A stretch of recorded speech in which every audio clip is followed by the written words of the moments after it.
Hello, everyone, and welcome to Hospitality Huddles, brought to you by Auden Hospitality. This week, I'm having an amazing conversation with Troy Hooper, who I first met about a year ago on the digital hospitality rooms hosted by Sean Walchef and Cali Barbecue Media. And every time Troy spoke, he always came up with some amazing experience and knowledge bombs that we had to share with other people. I always loved chatting to Troy, and I've had the privilege of doing it a couple of times, and this time it was important to record it so that you could hear. We talk all about Pepper Lunch restaurants, hotel F&B, and more importantly, how to build high-performing teams. And he's doing that right now with his team at Pepper Lunch Restaurants. So it's really interesting to hear some of the things he's said. And he's brutally honest about some other points that I think you'll be able to take away some real great points to take back to your operation. So I think you're going to enjoy it as much as I did. And without further ado, let's get straight into the show. I hope you enjoy it. Hi, everyone, and welcome to another episode of Hospitality Heroes. Hospitality Heroes. I'm gonna have to go again, Troy, because do you know why? I was gonna call it Pepper Lunch. Which one are I was you going doing? to call it Pepper Lunch Restaurants. Let's go again from the top.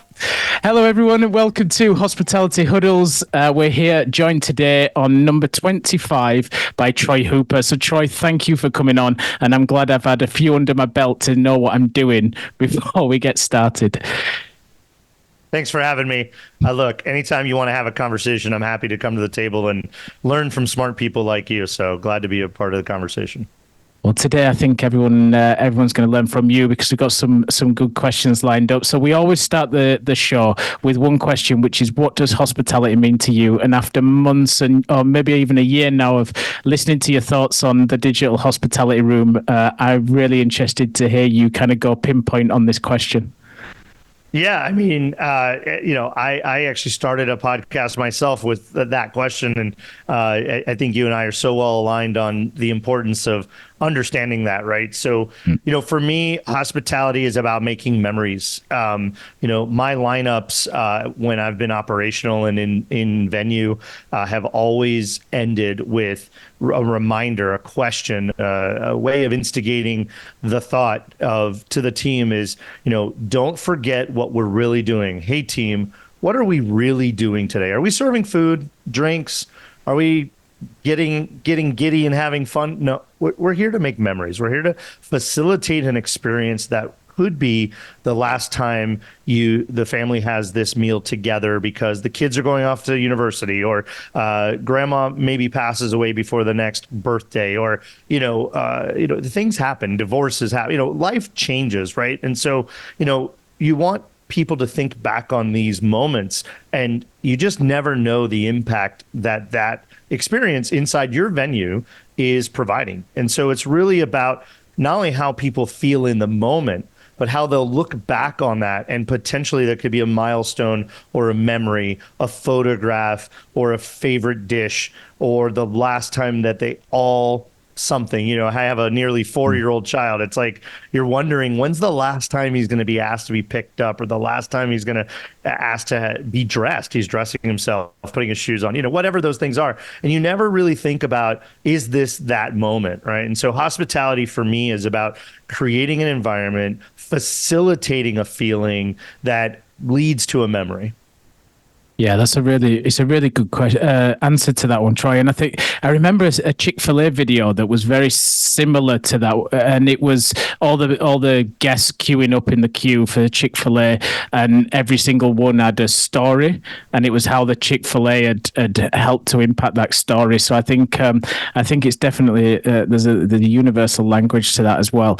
And for those people who might not have met Troy and not seen Kiwi Restaurant Partners, Hot Palate America, can you just give us a bit of a background into where Troy, CEO of Pepper Lunch Restaurants, came from and how he got to where he is today? Yeah, look, I'm just the best dressed busboy you've ever seen, right? At the end of the day, the higher up the ladder you go, the more grounding you should have. But I started as a busboy in a very fast-paced casual restaurant in Miami, Florida. I went to culinary school. I cooked for 6 years. I had one of those quintessential bad experiences. No matter where I went, I had screaming chefs throwing things at people, cussing and whatnot. And so I chose not to continue the culinary production side, the back of the house side. But I come from a family of entrepreneurs and was really always interested in being an entrepreneur. Look, as anybody else in the restaurant industry, I've always wanted to own my own restaurant. One day I'm going to own my own restaurant, right? And that's how we all sort of pursue this path of information and education and experience. And so I've worked my way up the ladder initially in hotels, fine resorts, fine clubs. I ended up starting a management company, a turnaround management company, to really take on those challenges of turning around failing or distressed or assets in transition, and mostly focused around the teams, right? So my thesis is you don't really, it's not the menu, it's not the prices, it's not the carpet, all these things matter, everything matters. But at the end of the day, the team is what drives the experience. The team is what drives the performance and the results. And so, taking what I would call broken, distressed, toxic, dysfunctional teams and reorganizing them and reinvigorating them and getting them sort of around a set of values and a mission together that they can realize every day has been sort of my mission in life. And so for 15 years, we managed hotel groups, fine resorts in the Caribbean, golf clubs, city clubs, things of that nature. But all of it, really is led from the food and beverage as you focus on in your consulting practice. Food and beverage is the heart, in many cases, is the biggest revenue driver or the asset attraction to that venue. In a lot of cases, it's a major component of the amenity. And so I've always been focused in the restaurant, always been focused on the food and beverage program overall, whether it was banquets or food, room service or whatnot that might be. And I've just been very, very fortunate to be invited to be a part of some really incredible opportunities. I got to help Hilton Hotels roll out a new grab and go concept, integrate Starbucks into their hotel lobbies in full and partial barista programs, things of that nature. But, in that management role, we did a lot of work for about 15 years.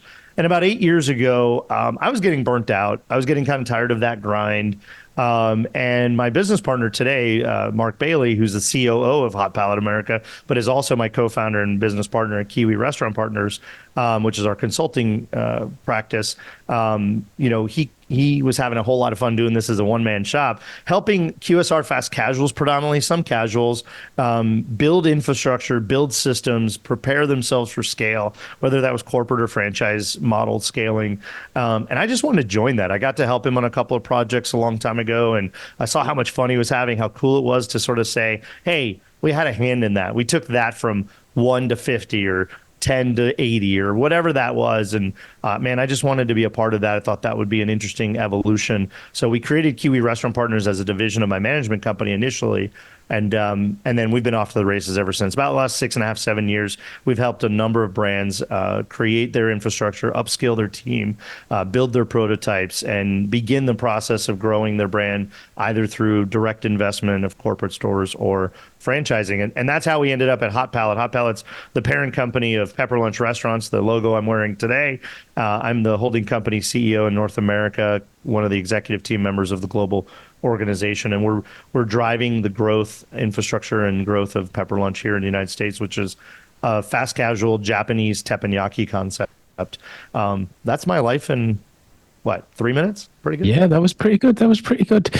I obviously, as you know, I went to Pepper Lunch restaurants in Kuala Lumpur, and one of the things you touched on during the initial question was how about making memories. And I think what I love about Pepper Lunch is for a QSR casual dining experience, it really does create memories the first time you go into the store. And I think you can hear in the video, and I'll put in the show notes, but you hear in the video my kids just being engrossed by the sizzle and how you're building it at the table. And I think that's what's really cool about the brand is it's just different to a lot of most of the casual dining QSR concepts that sit there on the market, isn't it? It's really unique. I thought it was a fantastic concept. Yeah, it is. It's, look, it's surprisingly been around 30 years. Most people don't know that. And it's very prolific in all of Asia or in every Asian country except for Korea and Mongolia. But, and we aspire to grow even further. Good news for you, my friend. The process, it might be a multi-year process. The process of investigating coming to the UK is underway. Amazing. So, kind of fun to start to poke at different countries and 100%. see what might be in the roadmap for us. But yeah, we call it experiential fast casual, experiential dining in that way. In that, we're bringing you a 500-degree hot plate. It's got raw or cooked ingredients already on the plate, and you get to sizzle it your way. You get to make it what you want. You're the chef at your own table by choosing sauces and spices and other add-on ingredients that can really take a basic dish, a simple menu item dish, and really personalize it the way you like. And then there's that interactivity, right? And you get to see what other people are making. So every dish is different. And of course, kids love the sizzling and they get to play with their food. Who doesn't want to be a kid for a few minutes and play with their Exactly. food and get a good, delicious, nutritious, high quality meal for a reasonable price and a very convenient time set, right? So in and out in 20 minutes for $20 or less. And that's the US sort of process. Obviously in Asia, it's a lot less cost basis, but really fun brand. And have you ever added up how many combinations there is in the brand? Because God, no. there's so many, right? No? That's a mathematician's job, That- right? So what do we got? 13 or 14 add-ons, six Yeah. sauces, couple of spice blends you could throw on there, and a number of proteins. Oh my gosh, no! Look, it's too many. officially not a build your own bowl style, but Yeah. plenty of people come in and want to mix and match and do things their own way. But even if you just took a base dish, a beef pepper rice or a chicken pepper rice, man, with the six sauces and a couple spices and all the add-ons, yeah, I mean it's in the millions, right? At the end of the day. Amazing. And I think one of the things that I always love when I hear you talk about the brand, and it's something that I try and talk with hoteliers around, is this whole process of de-skilling and outsourcing ingredients, outsourcing prep items to help kind of reduce the need for skill in the kitchen, help with the efficiency, and sometimes there's a little bit of resistance. But can you just talk about the process that you've been doing with Pepper Lunch? Because I think it'd be super important to kind of reinforce the message that I say often about this whole kind of de-skill outsourcing process. Because I think that it has changed, hasn't it, over the years in terms of the quality you can buy as well as prep in house. I'm going to do two sides of the same coin, and thanks for the great question. I've been a big proponent of this for many, many years. Is how do you simplify operations? How do you reduce prep labor? Yes, important on the cost basis of prep labor, but it's really about waste, which is a huge component that's not measured well enough in any food environment. It's about consistency. It's very difficult to get consistency when you have three different people prepping the same ingredient per week, and they're following maybe a par list, maybe a prep recipe schedule, right? So it's really something to be really focused on, and not enough venues or kitchens are focused on all of the aspects of it. So I think a lot of food cost and labor costs get lost in that environment. So for Pepper Lunch, to give you an example, we're very fortunate in that, we don't actually cook anything. So this is the fun thing, is that everything is either raw or pre-cooked for us, served to the customer. You're cooking it on your own plate at your own table. So if you think about Korean barbecue, yakiniku, which is, a brand like Gyukaku, which is a global brand of yakiniku style Japanese barbecue, you're doing that on a teppan plate, but for us, we want to be as simplistic as possible from an operational workflow position. In Hong Kong, we serve 700 plates a day. In Singapore, 600 plates a day per store. Like, this is 3 to 5 people producing, 700 plates a day in a very small environment. So we have to be as refined and as simplistic as possible. So in the US, particularly, my mandate was walking in the door was how do we get rid of knives? Look, we make rice by pushing 2 buttons on a machine. It's amazing quality, consistent quality rice. How do we simplify all of the kitchen? Most of our business is portion and assemble, right? We're taking set volume portion and we're assembling it very beautifully in a very specific way so that you can cook this food in a very specific manner to get the best outcome. But on the back door, what's coming in, how do we simplify that process beyond what we've already done? In the US, we were already receiving all of our vegetables washed, diced, sliced, chopped, etc., ready to go in sort of mid-sized packaging, sort of daily portion type packaging for volume. All of our meats are custom trimmed for us already, just like any packing house would do for any brand. They're custom sized and trimmed, but we were having to slice them because when you take a steak or a large portion of beef or any other protein and you just slap it on a flat grill, you generally want to. The outside's going to cook faster than the inside. Yep. This is not traditional like open flame grilling, and so we sliced them. We were slicing them 3 fingers, 4 fingers, 5 fingers of meat, serving them whole on the plate, but already pre-sliced for you.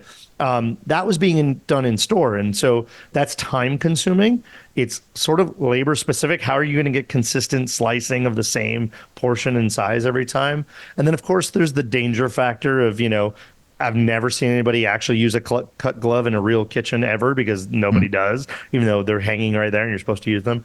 And so, especially in the US with workman's comp and insurance and loss of productivity, there's a lot of benefits to getting the knives out of the kitchen. So we said, how do we take this to an even simpler level? Well, most people have a limiting mindset, and that's what you're talking about, is the limiting mindset to say, oh, that's too expensive. Even our partners overseas and even our counterparts and peers in the company were like, oh, that's going to be way too expensive. I'm sure we can't afford that increase of cost, right? Well, quite frankly, it added 2 to 4 cents per portion. Pence. Yeah. Right. So really minuscule. And if you did the math on the labor added to the risk of workman's comp, added to the risk of somebody getting injured, being out of work, that claim, that cost, like one incident in one store would wipe out all of the expense that you might add to asking your purveyor to do it. But in this case, it actually came out cheaper. Our food cost went down. Our labor cost went down. And so it was for the purveyor a very simple adjustment to their production line for us. Instead of using a conveyor that had no cutting machine on it, they use a conveyor that had a cutting machine. So they would trim it by hand, put it through the cutting machine, and then wrap it on the other end. And all they had to do is make sure it was all pushed together and when they put it in the vacuum pack. So, it's a matter of asking questions. Hey, this is what I would love to accomplish. Vendor, can you help me figure this out? Is there a solution, or can we create a solution? And is that a cost-effective solution? Ask questions, be curious, ask your vendors to partner with you. The cost savings, all the things I talk about, huge efficiencies, economies of scale across multiple locations. And even if you're in a hotel, you have multiple venues, you have banquets versus in-room versus the pool concept versus the finer dining versus the grab and go. How can you take common ingredients and even if they have to be chopped 3 different ways, say, great, I'm buying this many green peppers a month. I need this portion of them chopped in these specifications. What cost does that add? And if you compare that to what you're spending, not only on your labor, but what you're losing in quality of consistency and experience to your customer, it weighs out very, very smartly to look to outsource it. Yeah, I think I'm very similar with you on this, and it's largely come from the QSR experience that I had before I started doing what I was doing.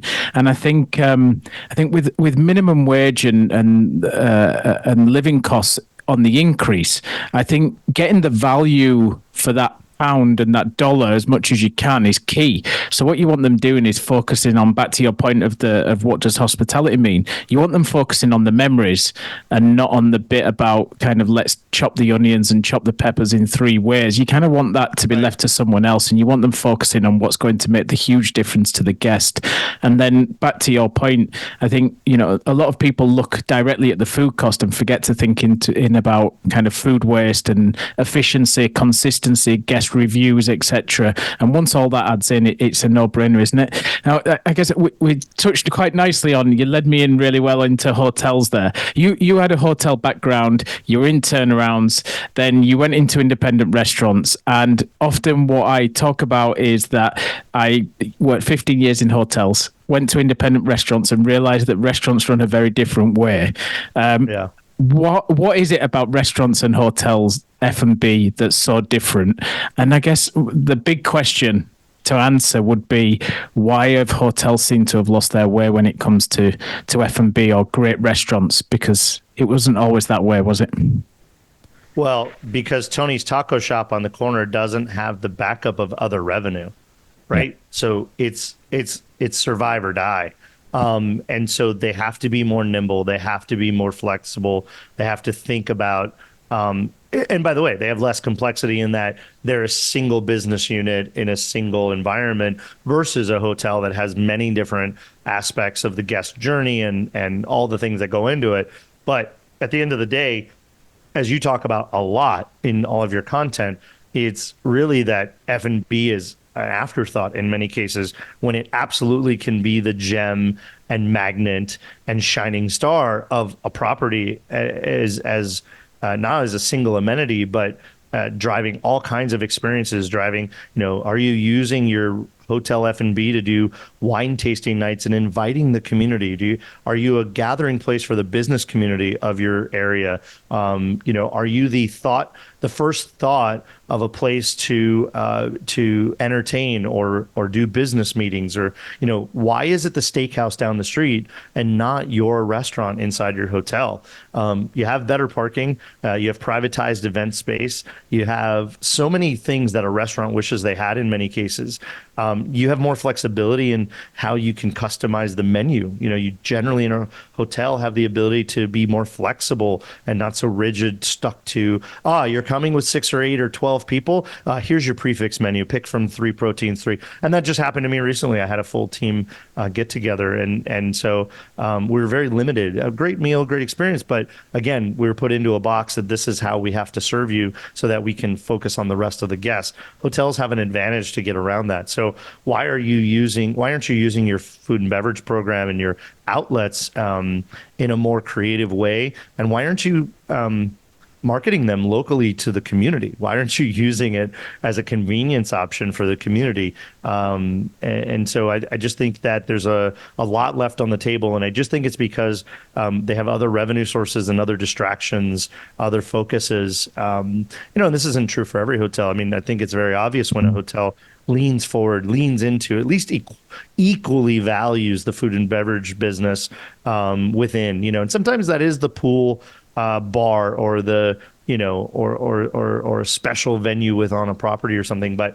look, your mainline food and beverage program needs to have a personality. It needs to have purpose. It needs to be thoughtfully considered. Why does it exist? Who's it competing with? Why would we choose it over the single unit or chain brand down the way, huh? So it's just a limiting mindset. I think you're asking hoteliers to run food and beverage businesses rather than have hoteliers partner with food and beverage operators.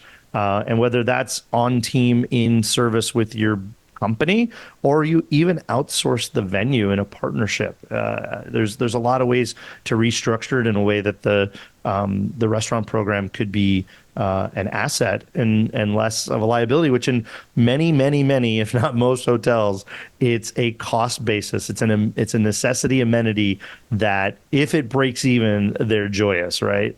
But is it adding to the bottom line both financially and is it adding as an attractive, competitive alternative? Is it a differentiating value proposition you can lean into against a very competitive world? I mean, hotels is it's back, baby. I mean, People are looking at all aspects of the experience when they choose a property. 100%. And I think, I talk a lot as well about how often when I go into hotels and you talk about the comp set or the competitors for the F&B outlets, that they're all talking about other hotels around the city.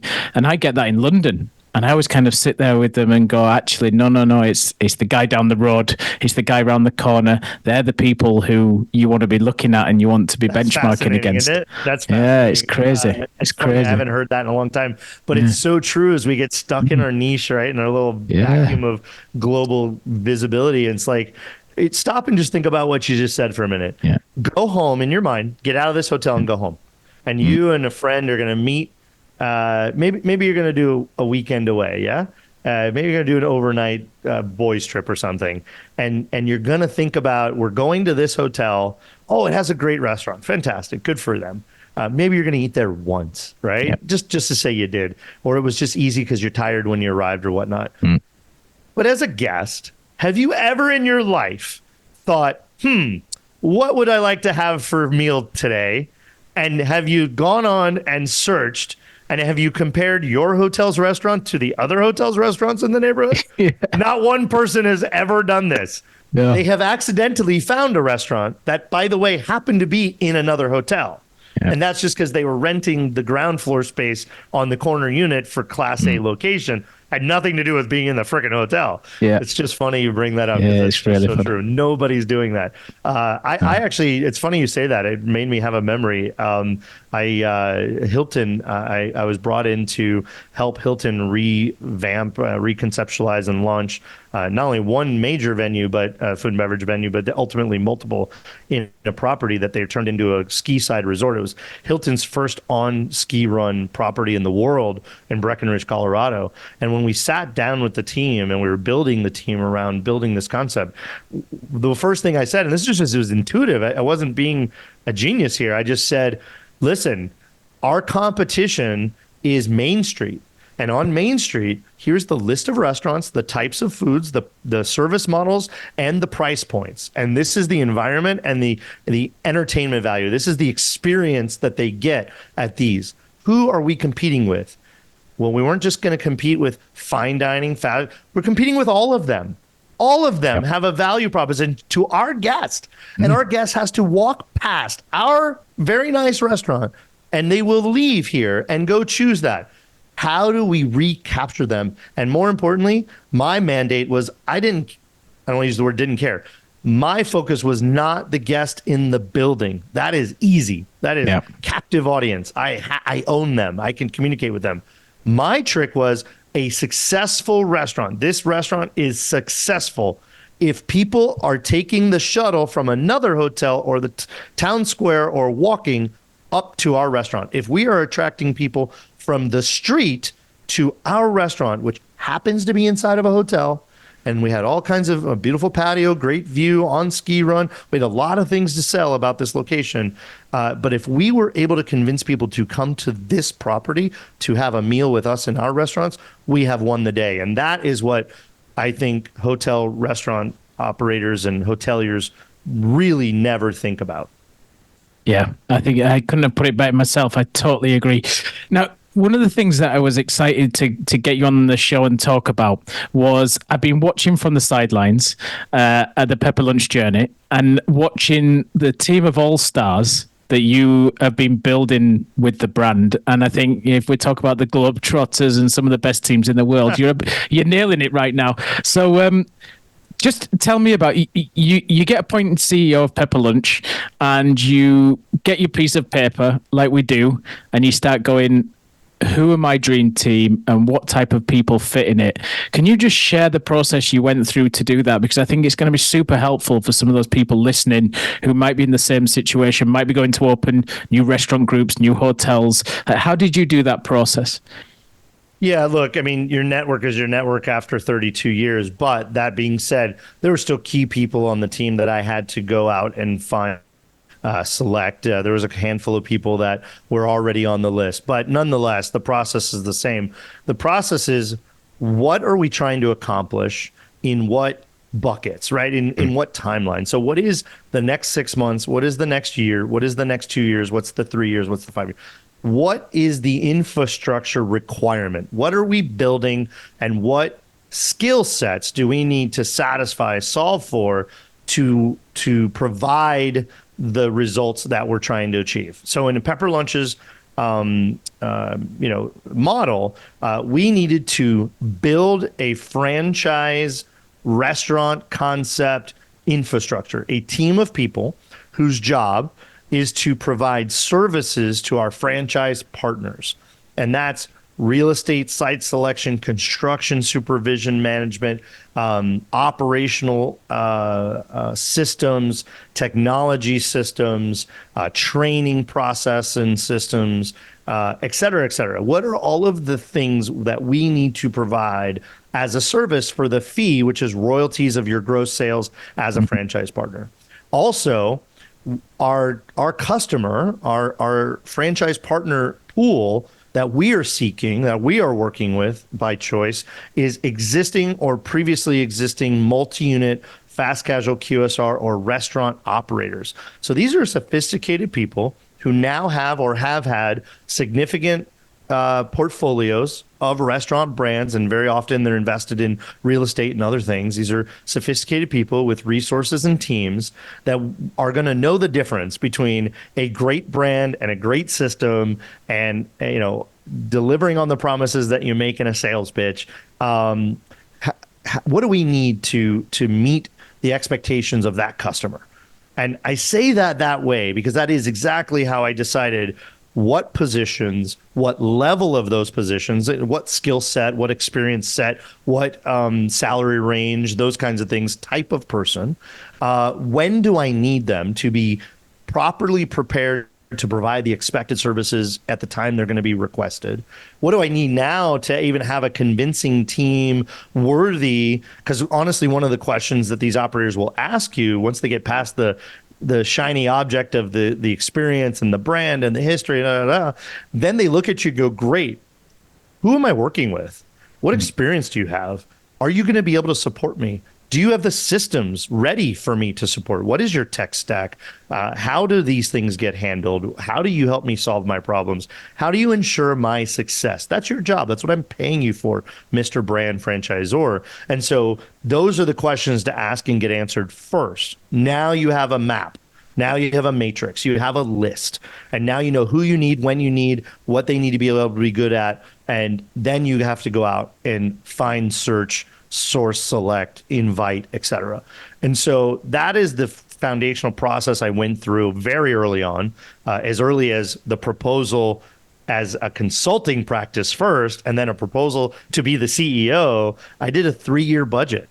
And that was an escalating 3-year budget with not only results in franchise sales and store openings, but a HQ admin overhead, expectation of infrastructure needed. And I theorized based on my experience and my team's experience. By the way, anytime I say I mean we. It is absolutely a collective brain trust of a phenomenal group of people we already have in our ecosystem. But at the end of the day, it's like, great.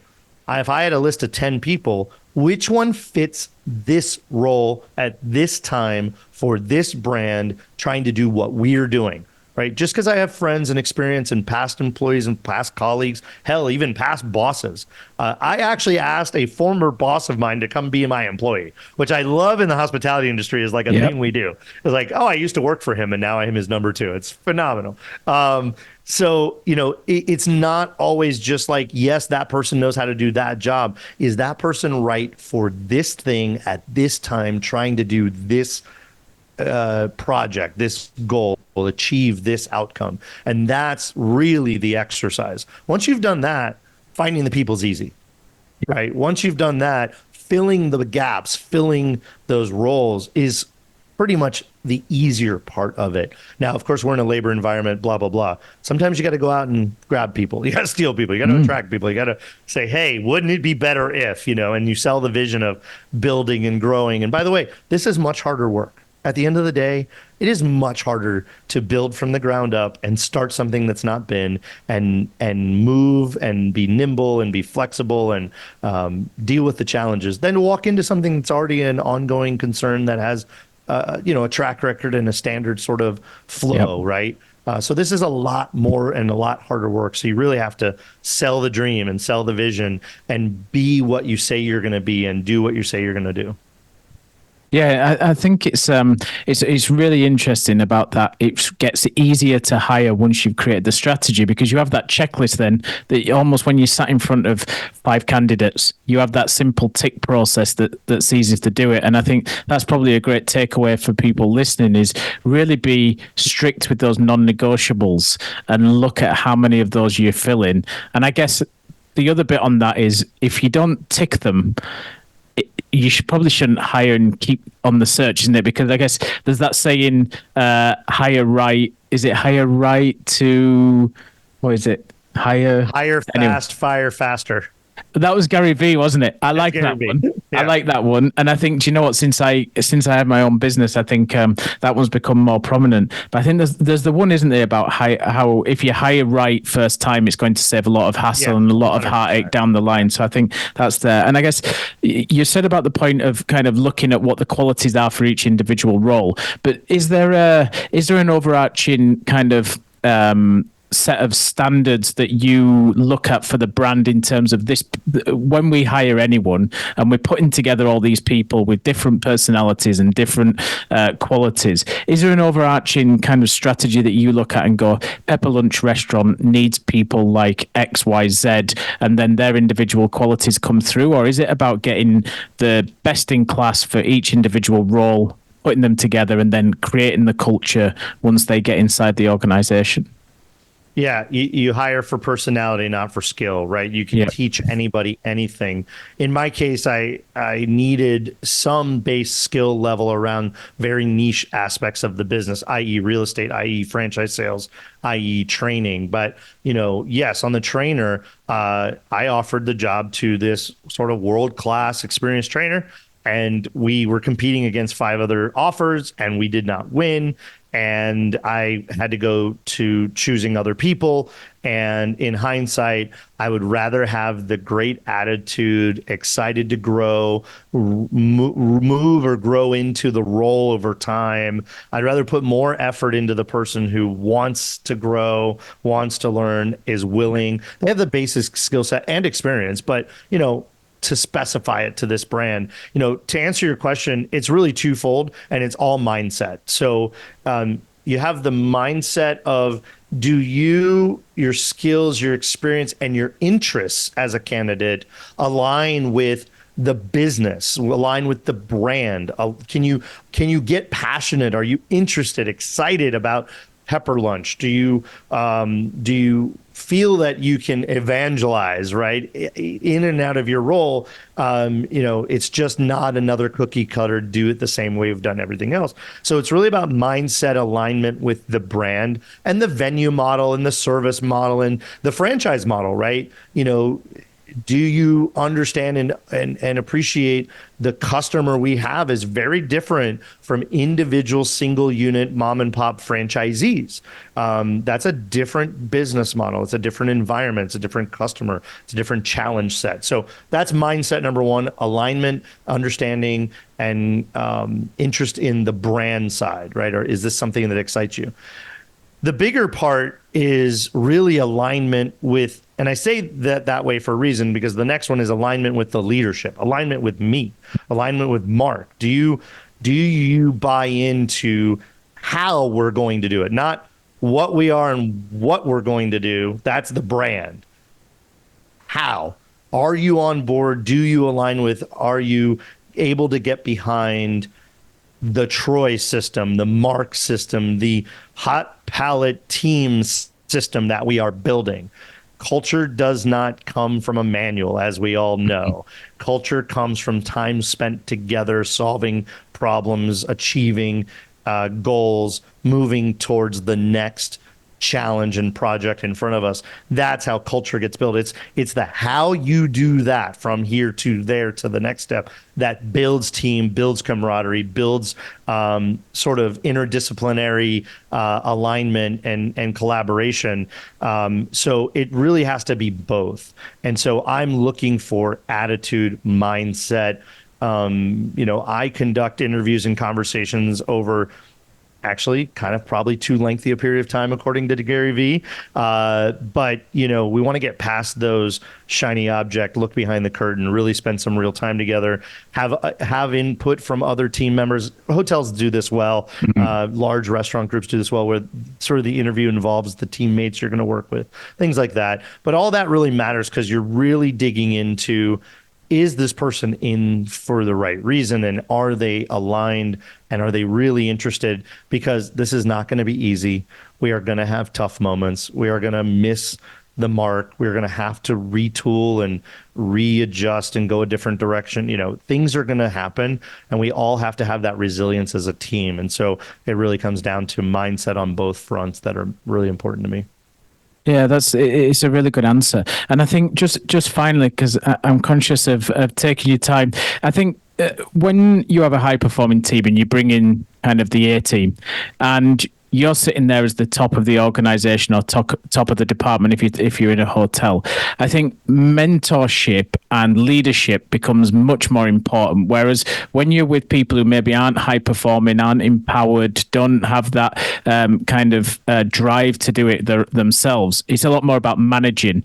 And I know sometimes people say it's quite cliche between leadership and managing, but I think there's a huge difference. Talk more about how you mentor your team, mentor the individual roles, and then how you lead the organization as a whole rather than manage the organization and the people within it. Yeah, look, because this is being recorded and going to be published, I have to swallow my pride and make an admission because my team's going to see this. I hired. Well, there's 9 leaders now. There's 9 people, most of which are in department head leadership that will mostly all have staff supporting them in the midterm. But I hired them and went on a 7-week travel tour of both holiday and significant work meetings. And so I sit here today, only a few days to a week in to what is actually the official kickoff of this team together. Because in the last 11 weeks, I've hired 6 of the 9 people in the last number of weeks, and I was gone for 7 of the 11 or 10 weeks. Yeah, and so I'm being very honest with you and the audience, and also my team, that we are just now beginning that. However, the structure's there. I've done this before. I've caused challenges with that because onboarding is everything. How you spend those first days, weeks, and months together matters more than anything you ever do. And I failed at that. The structural planning for that, they did not align to be as successful as I would like to be. However, I do have sort of my system, right? And my system is that I am available 24 hours a day, number one. I am here to serve my team and make my team successful. I owe them tools, resources, knowledge, experience, etc. I need to give them what they need to do their job because I have hired them to own this department, own this role, be successful, and they have no excuse to not be so because they have all of the support they would ever need. They just have to ask for it or demonstrate that they need it. But that being said, we have a weekly in-person all-hands meeting. We're hybrid. Most of our people are moving about pretty dynamically. We have a mandatory in-person, Zoom in if you have to because you're on the road, all-hands meeting. What's the purpose of this all-hands meeting? It's not to report to me. I tell them, please, you're not reporting to me. You're not showing accountability to me or Mark or any department head. You are sharing what you are doing and what you are trying to accomplish and what you need in support from your team members and your leadership.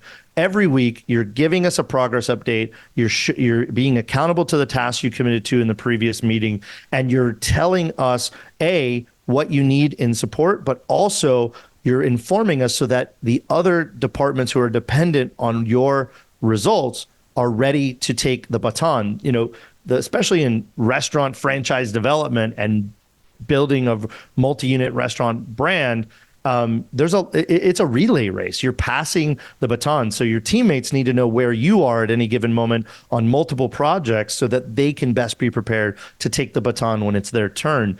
That is the purpose of that meeting. And that is something that has to be beaten. Like it's got to be megaphoned every week to make sure that people don't fall back into sort of fear-based or this is to be accountable. This is to be, show that I'm doing show off. There's not a show off, show and tell moment, right? And then the second part of that is that we have a one-on-one every week immediately after. So with every department head, every person in the leadership team, I sit down with them one-on-one for 30, 45 an hour, whatever that is. So we have the all hands meeting, we get kind of the global picture, the macro report, and then we spend time one-on-one getting into the nitty gritty, digging in, but also gives me a chance to humanize. It gives me a chance to check in and make sure they're okay and make sure that they're not overwhelmed or they're not been given too harsh of expectation or unrealistic timeline of expectation, that they have the resources they need. They truly,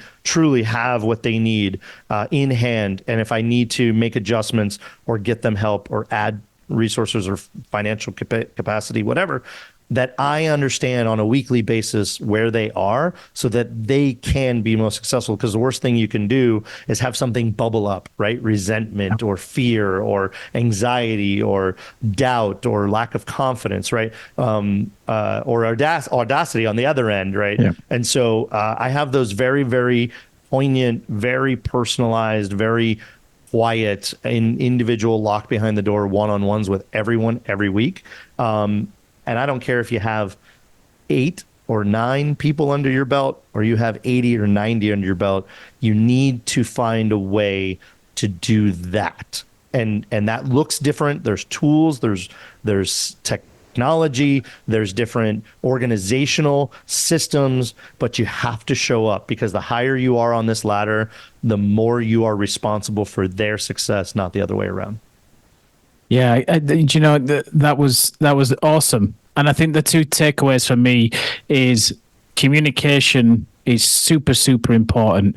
And then one of the things that I think people forget about quite a bit is, especially when it comes to your one-to-ones, you said it a lot, it's not about me. I think that whole thing about listening to your team and making the meetings about them makes it so much more meaningful, that even if you are on the road for a large period of time, that little bit of connection makes a huge difference. And then when you do, it's not just downloading your last 7 weeks onto them, it's listening to them first. And I think that was kind of the 2 really key takeaways that I took from what you just said there. And I think that's super important. I agree. I agree. I hope it works. I'll let you know. You know, I've done it before, but look, every team's different. But you know, the other part of that is you know, team are afraid to show failure, and you have to make it overtly okay. You have to force them to admit when they're having a moment of weakness, a moment of overwhelm, a moment of lack of knowledge they're trying to make up for, and show something. Like if they're over here pointing at this, there's something wrong over here, right? If they're like, look at me, and they're like, yeah, you're doing that to compensate for what you're trying to hide. I want to talk about how do we get you what you need to do this in the best way. And so that is not going to just happen. Open door policy doesn't work. If I don't hear from them, and I don't feel like I have a sense of where they stand or how they feel in any given moment, I reach out, like, just randomly. Like, and by the way, it's not always like, what did you work on today? I don't have any interest in micromanagement. I'm hiring professionals that know what they're doing. I just need to make sure that they, like me, aren't biting off more than they can chew in any given moment. And I want to make sure they're successful and they feel good about their success, because the worst case scenario is somebody has a bad feeling or is feeling incompetent or unconfident or overwhelmed, and they don't feel like you know that.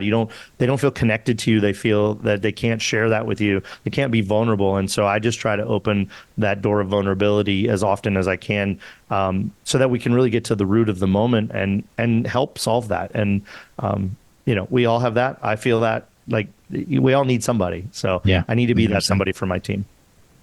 Listen, Troy, always great to spend time, and I love spending time with you one-on-one as well, because I always take some amazing stuff away from it. So for those people who might want to learn more or listen to some more podcasts that you've been on, because I know you drop some great knowledge bombs on everything that you take part in, how could they do that?